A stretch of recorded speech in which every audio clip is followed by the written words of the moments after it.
Bianca, napadalo ka. Just checking. Kinukumusta ko lang ang negosyo ng asawa ko. Sige, puka.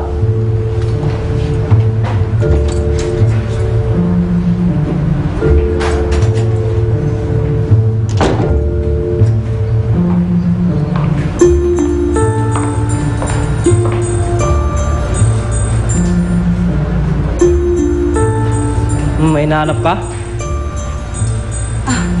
Wala naman. I'm just making sure na wala ibang tao na dito.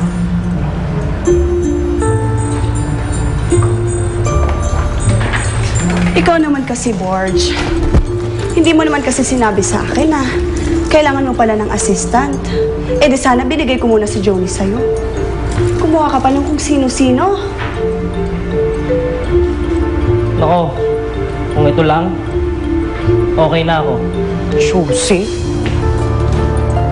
From now on, I will be handling the studio with you. Ano? Ayoko naman na magkamali ang asawa ko.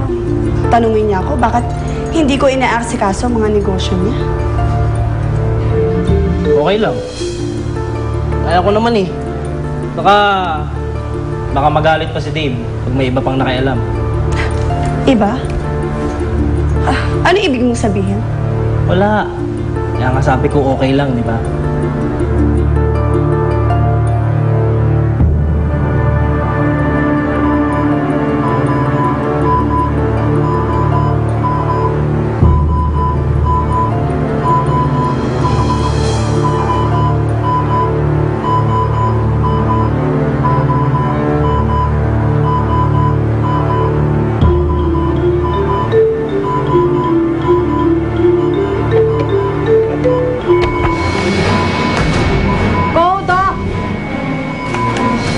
Dali ko, Dok. Nag-flatline ko, Dok. Oo, ako.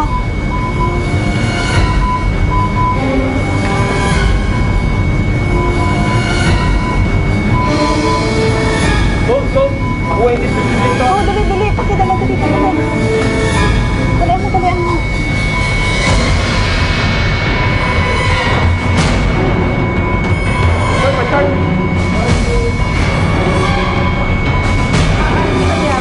Ano nangyari sa anak mo? Ano nangyari?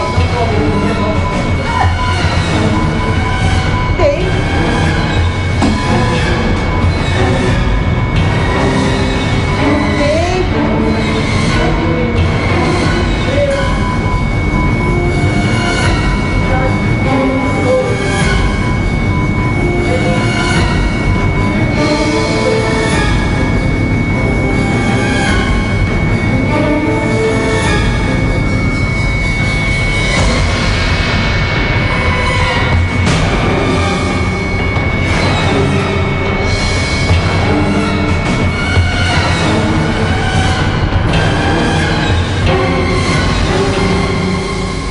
Maging ang inaasahang